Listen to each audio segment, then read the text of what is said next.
भटकता मुसाफिर और रहस्यमयी जंगल। अंधेरी रात थी और चारों ओर सन्नाटा पसरा हुआ था। रोहन, जो शहर के कोलाहल से दूर अपनी साइकिल पर सफर कर रहा था, रास्ता भटक गया। सड़क के किनारे के पेड़ घने होते जा रहे थे और धीरे धीरे रोशनी गायब हो गई। उसे एहसास हुआ कि वह एक गहरे जंगल में पहुंच चुका है। साइकिल से उतरकर उसने चारों ओर देखा। पत्तों की सरसराहट, अजीब सी आवाजें और हवा में घुला अजनबीपन उसे बेचैन कर रहा था। उसकी जेब में एक टॉर्च थी, जिसे जलाकर उसने रास्ता खोजने की कोशिश की। तभी उसकी नज़र जमीन पर एक चमकदार चीज पर पड़ी। वह झुका और देखा कि यह एक बड़ा अंडा था, जो किसी साधारण पक्षी का अंडा नहीं लग रहा था।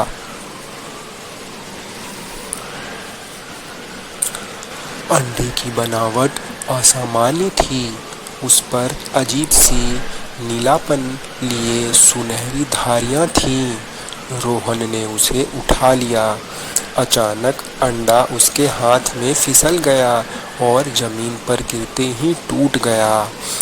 अंदर से एक छोटे से पक्षी ने बाहर झांकना शुरू किया, लेकिन यह कोई साधारण पक्षी नहीं था। उसकी आंखें चमकदार लाल थीं और उसके पंखों पर रहस्यमयी निशान थे।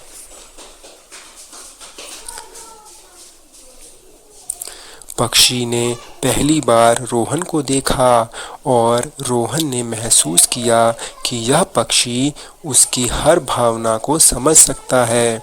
पक्षी ने धीमे से चहचहाया और उसी पल रोहन के चारों ओर हवा का एक झोंका आया।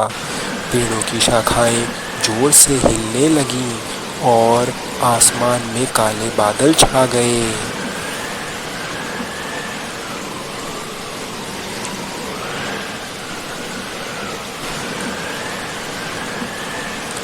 रोहन ने पक्षी को उठाया और अपनी जैकेट के अंदर छिपा लिया। वह अब घबराया हुआ था, लेकिन साथ ही यह जानने को उत्सुक था कि यह सब क्या हो रहा है। तभी उसने पेड़ों के बीच से किसी के चलने की आहट सुनी। वह पीछे मुड़ा, लेकिन वहां कोई नहीं था।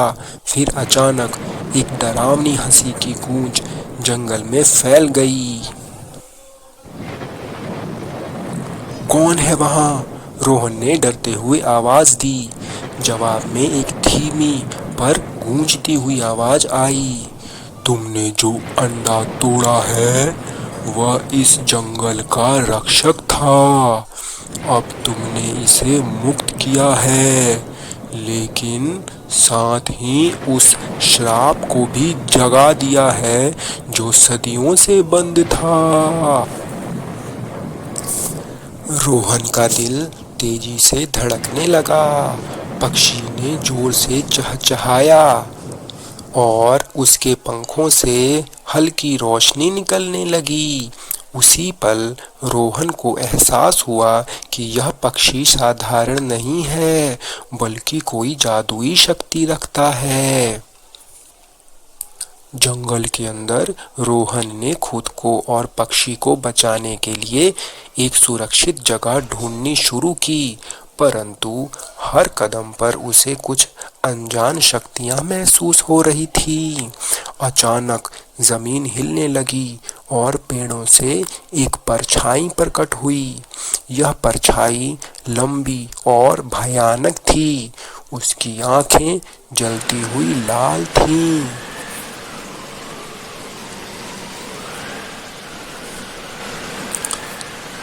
तुम्हें यहाँ नहीं आना चाहिए था, परछाई ने गरजती आवाज में कहा। मैं गलती से यहाँ आ गया हूँ, रोहन ने कांपते हुए जवाब दिया। गलती से या इरादे से फर्क नहीं पड़ता।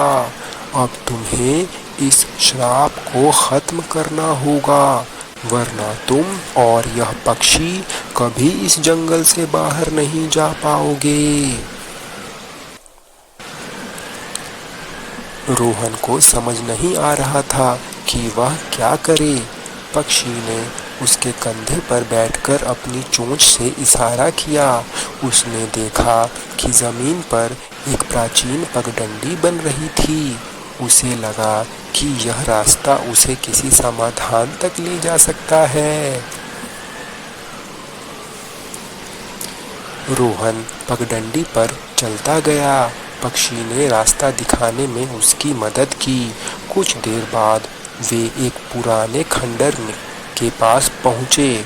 वहाँ एक पत्थर की बेदी पर कुछ लिखा हुआ था। रोहन ने पढ़ा, जंगल का श्राप केवल तब टूटेगा जब तुमने जो लिया है उसे यहीं छोड़ के जाओगे।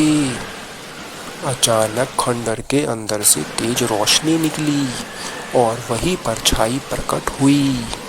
परछाई ने कहा, अगर तुम इस पक्षी को यहीं छोड़ के नहीं जाओगे तो यह पक्षी भी मारा जाएगा और तुम हमेशा के लिए इस जंगल में कैद हो जाओगे। रोहन को समझ नहीं आ रहा था कि सच्चाई क्या है।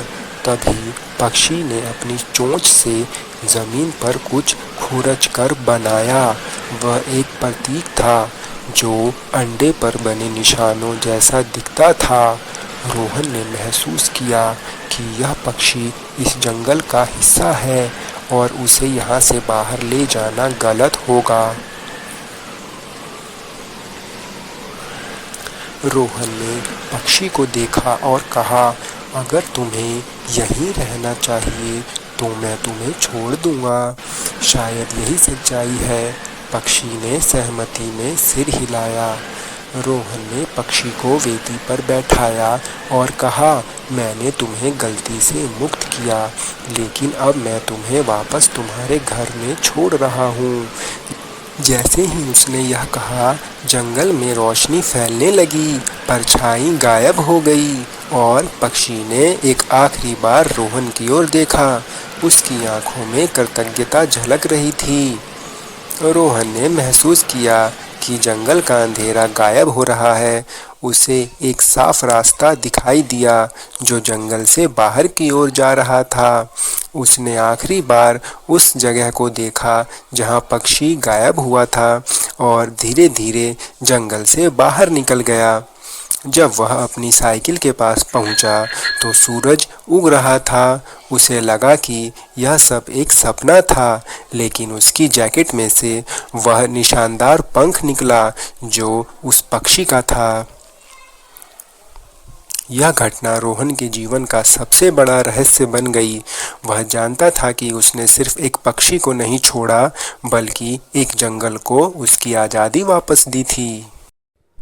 बाय बाय दोस्तों, सब्सक्राइब करना ना भूलें। अर्जुन और भूतिया जंगल। एक छोटे से गांव के किनारे एक लड़का रहता था जिसका नाम अर्जुन था। अर्जुन बहुत ही मनमोहक और सीधा लड़का था, लेकिन उसके अंदर एक अजीब सी उत्सुकता थी। उसे गांव के पास के जंगल में जाने का शौक था, जो लोगों के बीच एक भूतिया जगह के रूप में मशहूर था।